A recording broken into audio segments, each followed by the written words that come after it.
வந்து நேத்திக்கு வச்ச காரக்குழம்பு, இன்னைக்கு அரைச்ச சட்னி தான், சாம்பார் தான், இட்லி தான். எங்கள் பசங்கள்லாம் வந்துட்டாங்க. நவராத்திரி கொலு களை கட்ட ஆரம்பிச்சிடுச்சு. 3 பேரும் விஜயோட ஃப்ரெண்ட்ஸு. விஜய் எங்கன்னு கொஞ்சம் நேரத்தில் நீங்கள் பார்ப்பீங்க அவனையும். ஸோ நாங்கள்லாம் சாப்பிட்டுட்டு வேலையை பார்க்க போகிறோம். மணி 10 போகுது. 10 ஆயிடுச்சா என்னன்னு தெரில. இப்போ தான் நாங்கள் சாப்பிடவே போகிறோம் பிரேக்ஃபாஸ்ட். நம்ம வீட்டில் பூ பூக்கவே போக்காது. அது வந்து ரொம்ப டென்ஷன் எடுக்கும். இன்றைக்கி பார்த்தீங்கன்னா ஒரு அல்லிப்பூ பூத்துருக்கு, இத்தனை அந்த பிங்க்கு செம்பருத்தி பூத்துருக்கு, வாசினியின் வர்ண நவராத்திரின்னொன்னே வர்ணமாக இத்தனை பூ பூத்துருக்குங்க. எனக்கே ஆச்சரியந்தான். இது சுத்தமாக பட்டு போயிடுச்சு இந்த செடி, பராமரிப்பு இல்லாமல். கொஞ்சம் கூட எனக்கு ஆக்சுவலி நேரம் இல்லை, ஒன்றும் பராமரிக்கிறதுக்கு முடியல. அதுவாக என்னமோ வளர்ந்து கிடக்கு அப்படின்ற மாதிரி தான் இருந்தது. ஆனால் இன்றைக்கி அல்லிப்பூ வேற பூத்துருக்கிறது பியூட்டிஃபுல்லாக இருக்குது. இத்தனை இலை விட்டுருக்கு. இது தாமரை ஒன்றும் இல்லாமல் இருக்குது. இதுவும் வந்துரும்னு நினைக்கிறேன். ஸோ ரொம்ப அழகாக இருக்குது. இந்த ஃபீலே ரொம்ப நல்லா இருக்குது இன்றைக்கி பார்க்கும்போது. விஜய்க்கு மஞ்சக்காமாலையில் கொஞ்சம் அப்படியே இழைச்சி போன மாதிரி ஆயிட்டான். அவனோட ஃப்ரெண்ட்ஸு தான் காலையில் பார்த்தோம்.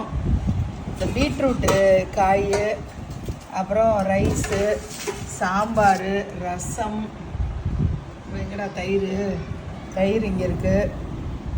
அப்புறம் சிப்ஸு ஓப்பன் பண்ணு விஜய், ஓப்பன் பண்ணு. அவ்வளோதான். பொட்டேட்டோ சிப்ஸு, அப்பளம் இருக்குது. ஸோ அவ்வளோதான். இன்றைக்கி லன்ச் வந்து சரண்யா அவங்க தான் நம்மளுக்கு இந்த மாதிரி ஃபங்க்ஷன் டைமில் செம்ம சப்போர்ட் கொடுப்பாங்க. அவங்களோட கேட்ரிங்லேருந்து தான் வந்திருக்கு. எங்கள் ஏரியாவில் தான் இருக்காங்க. ஸோ சாப்பிட்டு வேலையை பார்ப்போம். 5:30 மணி ஆகுது. இந்த மாதிரி கசாமிசான்னு கிடக்கிறதே அவ்வளோ சந்தோஷமாக இருக்கும் எனக்கு. படி 3 படி நம்ம ரெடி பண்ணியாச்சு. 7 படி இருக்கிறது தான் நம்ம வீட்டில். ஏன்னா அந்த மேலே சீலிங்கை அப்படியே எட்டுற மாதிரி இருக்கும். இங்கே அதற்கான துணியெல்லாம் அப்பப்போ ட்ரை கிளீனிங்கில் போட்டு வாங்கி வச்சுருவோம். ஸோ அதெல்லாம் எடுத்தாச்சு. ஸோ படியை இன்றைக்கி செட் பண்ணுற வேலையே பெருவாரியாக நடந்துட்டுருக்கு. இங்கெல்லாம் எதுவும் இன்னும் ஸ்டார்ட் பண்ணலை. ஸோ இப்படி போயிட்டுருக்கு. நந்தினி வைப்ஸ் யூடியூப் சேனலில் புது பொம்மைகள் நான் என்னென்ன வாங்கியிருக்கேன் அப்படிங்கிறத நீங்கள் பார்க்கலாம். ஒரு பெரிய கலெக்ஷன். ஆர்வத்தோடு இருக்கீங்க.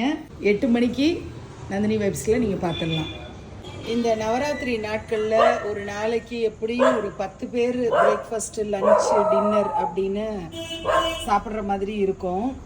அதுக்கப்புறம் தொன்னையெல்லாம் பார்த்திங்கன்னா ஒரு நாளைக்கு கண்டிப்பாக 200 தொன்னையாவது செலவாகும். வர்ற குழந்தைங்களுக்கு, பெரியவங்களுக்கெல்லாம் இது கொடுக்கறதுக்காக, என்ன சுண்டல் கொடுக்கறதுக்காக.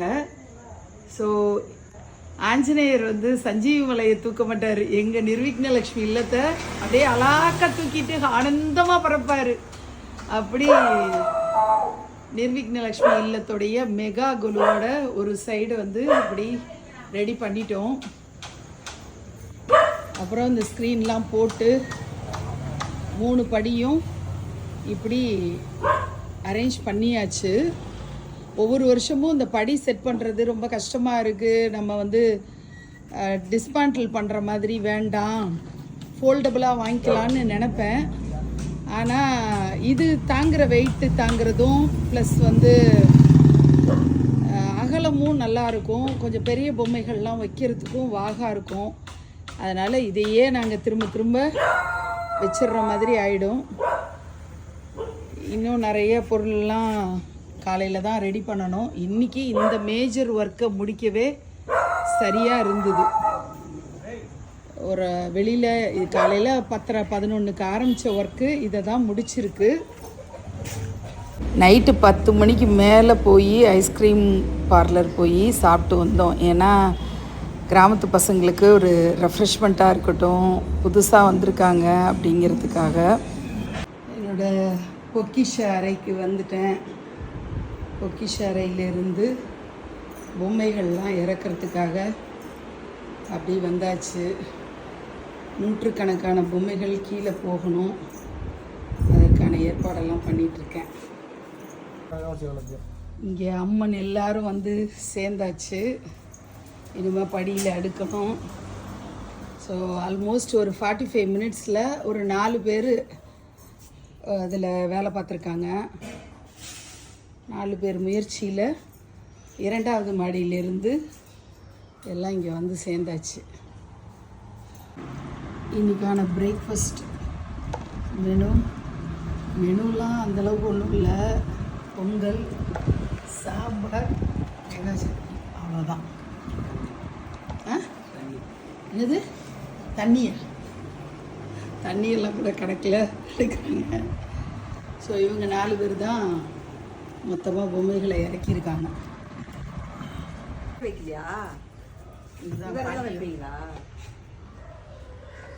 என்னோட 100 வருஷத்து பொம்மைமா இது. குரங்கு பொம்மை எங்கள் பாட்டி ஃபஸ்ட்டு வச்சு. பழக்கப்படி எங்கள் பழக்கம்லாம் கிடையாது, பிள்ளையார் தான் வைக்கணும். எங்கள் பாட்டிக்கு இது இந்த பொம்மை ரொம்ப சென்டிமெண்ட் பொம்மை. 100 வருஷமாக இனாகிரேஷனுக்கு நாங்கள் வந்திருக்கோம். ஓகே. வாசினியின் வர்ண நவராத்திரி என்னோட பாட்டியோட ஆசீர்வாதமா. அப்பாவோட அம்மா அவங்க வந்து வழக்கம் போல் எப்போதும் பிள்ளையார்லேருந்து தான் தொடங்கணும். இது பிள்ளையார் வீடு, கொலு வீடு, நிர்விக்னலட்சுமி இல்லம், பிள்ளையார் ஆட்சி பண்ணுற ஒரு வீடு தான். இருந்தாலுமே பாட்டியோடைய ஆசீர்வாதமாக இந்த பொம்மையை வச்சு தொடங்குறது தான் வருஷம் இருக்கக்கூடிய பழக்கமாக இருக்குது. 100 வருஷத்து பொம்மை. நான் தான் என்ன பண்ணிட்டேன், கொஞ்சம் பெயிண்ட் பண்ணுறேன்னு சொல்லிட்டு 4-5 வருஷம் முன்னாடி அதோட அழகை கெடுத்துட்ட மாதிரி எனக்கு ஒரு ஃபீல். அந்த பழமையை கெடுத்துட்டேன்.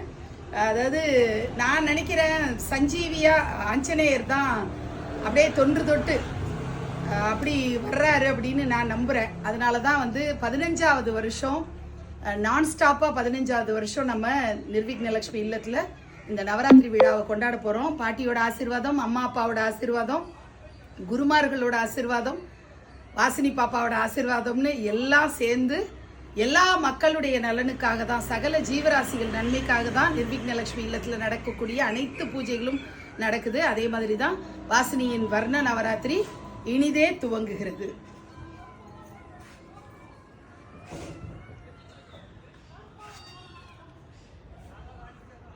களிமண்ணால் செய்யப்பட்ட ட்ரெடிஷ்னல் பொம்மைகள் கொலுப்படியை அலங்கரிக்கிறது மிக சிறப்பாக இருக்கும். காலப்போக்கில் நம்ம நிறைய பேப்பர் மெஷ்க்கு வந்துட்டோம்.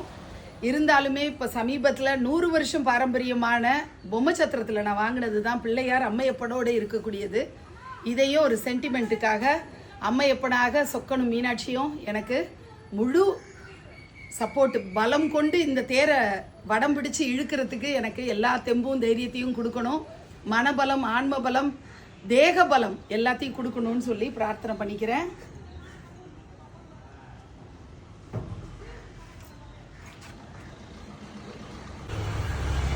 ஆல்மோஸ்ட் செட்டில் பண்ணிட்டோம்.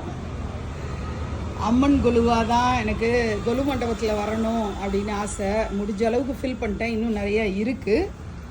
90% ஒர்க் ஓவர் இந்த இடத்துல. கிரவுண்ட் ஃப்ளோரில் ஓரளவுக்கு செட்டப் முடிச்சுட்டு நாங்கள் ஃபஸ்ட் ஃப்ளோர் வந்துட்டோம்.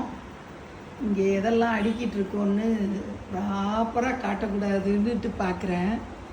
கொஞ்சமாச்சும் சஸ்பென்ஸ் இருக்கட்டும். ஸோ ஏதோ பண்ணிகிட்ருக்கோம் ஃபஸ்ட் ஃப்ளோரில். மழையிலிருந்து பாதுகாப்பு அப்படின்னு நிறைய பந்தோபஸ்து ஏற்பாடுகள்லாம் பண்ணணும். வேறு வழியே கிடையாது. இந்த மாதிரி ஸ்க்ரீன் எல்லாம் போட்டு ரெடி பண்ணால் தான். இப்போது இந்த இடம்லாம் இது வந்து ஒரு பால்கனி ஏரியா. லாஸ்ட் டைம் நம்ம வந்து கிருஷ்ணமயமாக இங்கே வச்சுருந்தேன். இங்கே இந்த இடத்துல தான் ஆப்ரேஷன் சிந்தூர் வரப்போகுது. ஆனால் அது எப்படி வரப்போகுது அப்படிங்கிறதெல்லாம் கொஞ்சம் சர்ப்ரைஸாகவே இருக்கட்டும் அப்படின்னு நினைக்கிறேன். இன்னமும் பாருங்கள், ஹால் இப்படி தான் இருக்குது. இப்போ மணி பார்க்குறீங்க, 8 மணி ஆக போகுது. அண்டு இங்கே இருக்கக்கூடிய பொம்மைகளும் இன்னும் கீழே இறங்கின பாடில்லை. இந்த ரூமில் ஆல்மோஸ்ட் 50% தீம் வந்து ரெடி ஆகிடுச்சு.